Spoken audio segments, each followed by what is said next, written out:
আসসালামু আলাইকুম, সবাইকে স্বাগত জানাচ্ছি বিডি ভিউজে। আপনাদের সঙ্গে আছি আমি সুরভি দিবা। সিরিয়ায় আসাদ সরকারের পতন ঘটাতে একসময় সক্রিয় ছিল বেশ কিছু আরব দেশ। এখন তারাই দামেস্কের সাথে সম্পর্ক পুনঃস্থাপনে তৎপর হয়েছে।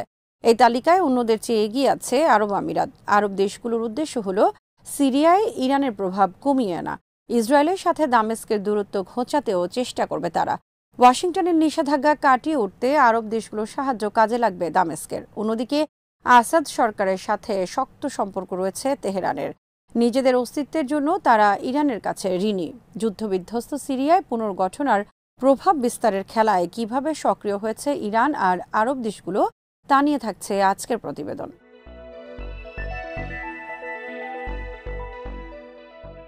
খুব বেশি বছর হয়নি সিরিয়া সরকারকে সাহায্য দিতে গিয়ে হিমশিম খেতে হয়েছে ইরানকে। পুরো দেশ ছিল তখন ভয়াবহ গৃহযুদ্ধের কবলে। বাশার আল আসাদের স্বৈরশাসনের বিরুদ্ধে তখন লড়ছিল বেশ কিছু সশস্ত্র মিলিশিয়া গোষ্ঠী। গালফ কোঅপারেশন কাউন্সিল বা জিসিসির কিছু সদস্য দেশ তখন মিলিশিয়াদের বিপুল অর্থ সহায়তা দিয়েছে। আজ দেখা যাচ্ছে উপসাগরীয় এলাকার অধিকাংশ রাজতন্ত্র বাশার আল আসাদের সাথে বোঝাপড়ায় আসতে চাচ্ছে।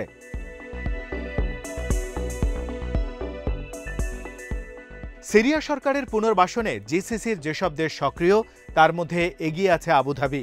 সম্প্রতি দামেস্ক সফর করেছেন আরব আমিরাতের পররাষ্ট্রমন্ত্রী শেখ আবদুল্লাহ বিন জায়েদ আল নাহিয়ান। প্রতিনিধি দল নিয়ে আসাদের সাথে বৈঠকও করেছেন তিনি। আমিরাতের পররাষ্ট্রমন্ত্রীর সফর আর দামেস্কের সাথে আরব দেশগুলোর সম্পর্ক স্বাভাবিক করার বিষয়টি তাই ইরানের জন্য এক ধরনের বিজয়।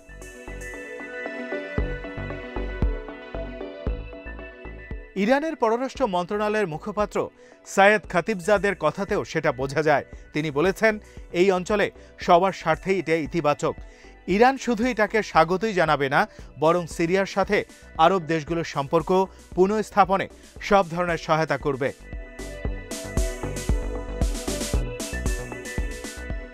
তবে ইরানিরা জানে না সিরিয়াতে এরপর কি হতে যাচ্ছে, দামেস্ক কিভাবে আরব দেশগুলোর সাথে সম্পর্ক গড়ে তুলবে, আর মধ্যপ্রাচ্যের বৃহৎ ভূ রাজনীতিতেই বা সেটার কি প্রভাব পড়বে। কিছু আরব দেশ আর ইরানের মধ্যে বহুদিনের যে প্রতিদ্বন্দ্বিতা রয়েছে তার প্রকৃতি বা কেমন হবে। তবে আমিরাত আর অন্য যেসব আরব দেশ আসাদ সরকারের সাথে সম্পর্ক ফিরিয়ে আনছে, তারা এমনভাবে সেটা করছে যাতে তেহরানের বিজয় মনে না হয়। এক্ষেত্রে আরেকটু এগিয়েছে আবুধাবি। তারা বার্তা দিচ্ছে সিরিয়াকে তারা আরব বিশ্বের কাঠামোর মধ্যে ফিরিয়ে আনতে চাচ্ছে, যাতে ইরানের উপর তারা নির্ভরশীল না থাকে।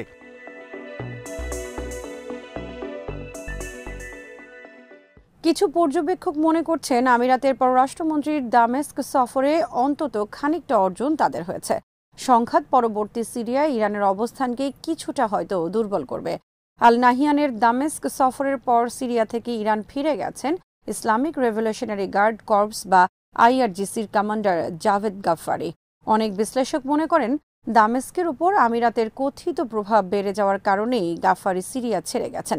তবে সিরিয়া আর ইরানি সূত্রগুলো বলছে ভিন্ন কথা। তাদের মতে গাফফারির দেশে ফেরার কারণ ভিন্ন। এর অর্থ হলো আমিরাতকে খুশি করতে আইআরজিসি কমান্ডারকে বহিষ্কার করেননি আসাদ সরকার।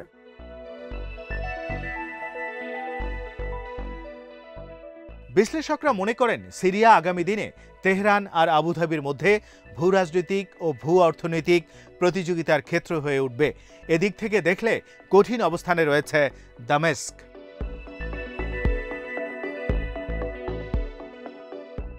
একদিকে গত এক দশক ধরে আসাদ সরকারের টিকে থাকার জন্য বহু কিছু করেছে ইরান, অন্যদিকে দামেস্কের সাথে জিসিসি দেশগুলোর সম্পর্কের একটা বাড়তি সুবিধা রয়েছে।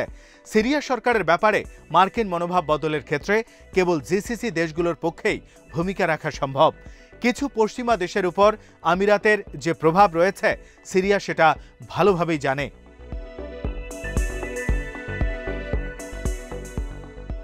ইউনিভার্সিটি অব ওকলাহোমায় মধ্যপ্রাচ্য বিষয়ে অধ্যাপক ডক্টর জোশুয়া ল্যান্ডিস মনে করেন, নিজের অস্তিত্বের জন্য সিরিয়া সরকার ইরানের উপর কতটা ঋণী আসাদ সেটা ভালোভাবেই জানেন। ল্যান্ডিস মনে করেন আসাদ কখনোই ইরানকে ছাড়বেন না। অন্যদিকে উপসাগরীয় দেশগুলোরও আলাদা গুরুত্ব রয়েছে, কারণ এই দেশগুলোই কেবল ওয়াশিংটনের উপর প্রভাব রাখে। সিরিয়ার অর্থনীতির উপর আরোপিত নিষেধাজ্ঞা প্রত্যাহারে একমাত্র তারাই ভূমিকা রাখতে পারবে।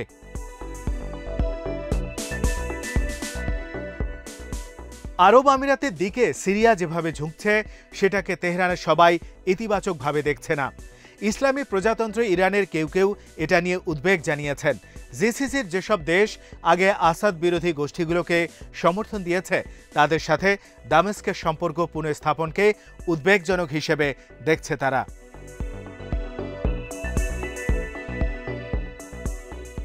তেহরান টাইমসের এক মন্তব্য প্রতিবেদনে বলা হয়েছে, গত এক দশকে সিরিয়া সরকারকে উৎখাতে যারা সক্রিয় ছিল তাদের অংশ ছিল আরব আমিরাত, কিন্তু দামেস্কের সরকারকে তারা হটাতে পারেনি।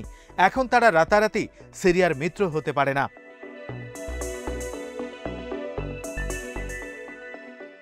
তবে অনেক বিশ্লেষক আবার মনে করেন ইরানের এখানে উদ্বিগ্ন হওয়ার কারণ নেই। এটা ভাববার কারণ নেই যে আবুধাবির সাথে সম্পর্কের কারণে তেহরানকে দূরে ঠেলে দেবে দামেস্ক। ডক্টর আলী বাকির কাতার ইউনিভার্সিটির centre for humanities and social সায়েন্সের রিসার্চ অ্যাসিস্ট্যান্ট প্রফেসর। তিনি বলেছেন, আসাদ সরকার এবং তেহরান উভয়ই আমিরাত আর আরব বিশ্বের সাথে যোগাযোগকে নিজেদের পক্ষে কাজে লাগাবে।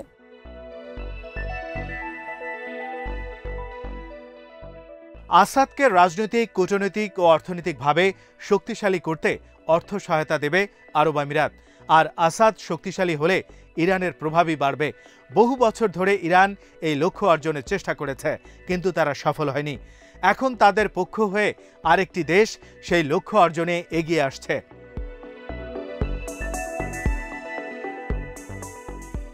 আপাতত আসাদকে বৈধ আরব নেতাদের কাতারে নিয়ে আসতে যাচ্ছে আরব আমিরাত। তবে এই চেষ্টার পেছনে বেশ কিছু উদ্দেশ্যের কথা বলছে আবুধাবি। তার একটি হলো সিরিয়াকে ইরানের প্রভাব থেকে দূরে সরিয়ে নেয়া। এখন দেখার বিষয় আমিরাত তাদের চেষ্টায় কতটা সফল হয়। তবে এখানে গুরুত্বপূর্ণ অনুষঙ্গ হিসেবে থাকবে রিয়াদ।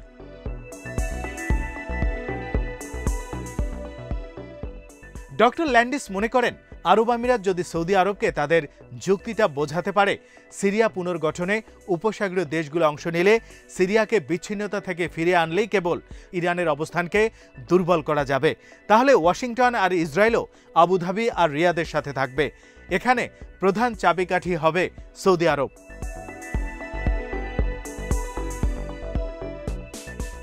আব্রাহাম অ্যাকর্ডের জন্য দামেস্ক আর আবুধাবির সম্পর্ক পুনঃস্থাপনের তাৎপর্য কি?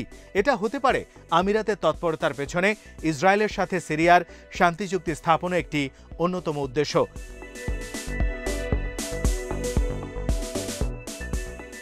আরব আমিরাত ছাড়াও গত বছর ইসরায়েলের সাথে সম্পর্ক স্বাভাবিক করেছে বাহরাইন, সুদান আর মরক্কো। এই তিন দেশের পেছনেও আবুধাবির ভূমিকা ছিল। লক্ষ্য করার মতো বিষয় হল, লিবিয়ার সাদ্দাম বলে পরিচিত হাফতার সম্প্রতি ইসরায়েল সফরে যান। সেটাও তিনি গিয়েছিলেন দুবাই থেকে। এটা নিশ্চিত যে দামেস্কে আব্রাহাম অ্যাকর্ডের বড়ি গেলানোটা খুবই কঠিন হবে। সিরিয়া এখান থেকে কি পাবে সেটা তারা খতিয়ে দেখবে। হয়তো আর্থিক বিধিনিষেধ তুলে নেবে ওয়াশিংটন।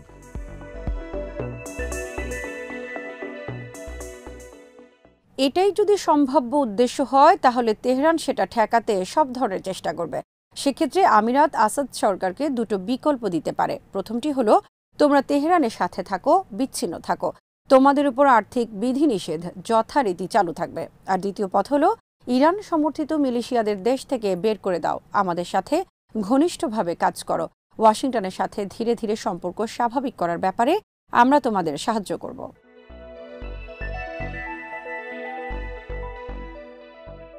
কোনো কোনো বিশেষজ্ঞ মনে করেন, যতক্ষণ না গোলান মালভূমি সিরিয়ার নিয়ন্ত্রণে আসছে ততদিন এইসবের কোনোটাকেই বিবেচনা করবে না দামেস্ক। গোলান ইস্যুতে সুবিধা না পেলে এবং হিজবুল্লাহকে ছাড় না দিলে আসাদ সরকার কোনোভাবেই ইসরায়েলের সাথে সম্পর্ক স্বাভাবিক করার কথা ভাববে না।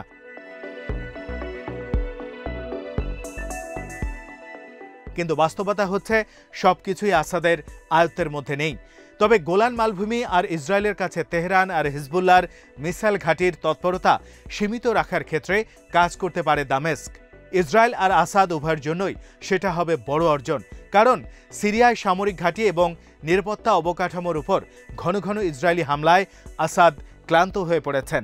সিরিয়ায় ইসরায়েল ইরানকে যে শিক্ষা দেওয়ার চেষ্টা করছে, তেহরান সেটা বিবেচনায় না নিলেও আসাদ হয়তো নিয়েছেন।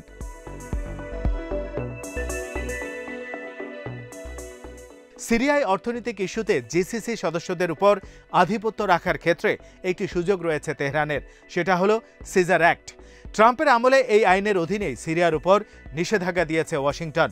এই অ্যাক্ট অনুসারে আসাদ সরকারের কর্তৃত্বাধীন বা প্রভাবাধীন প্রতিষ্ঠান, ফার্ম ও ব্যক্তির সাথে কোনো ধরনের ব্যবসা করা যাবে না।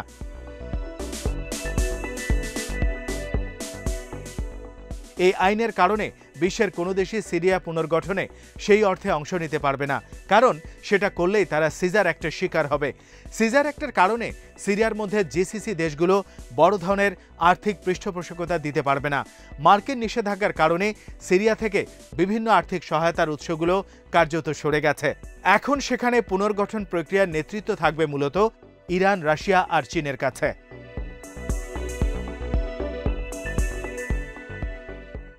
আজ এখানেই শেষ করছি। সবাই ভালো থাকুন, সুস্থ থাকুন আর দেখতে থাকুন বিডি ভিউজ। চ্যানেলটি ভালো লাগলে সাবস্ক্রাইব করুন। সংযুক্ত থাকুন আমাদের ফেসবুক পেজে। আল্লাহ হাফেজ।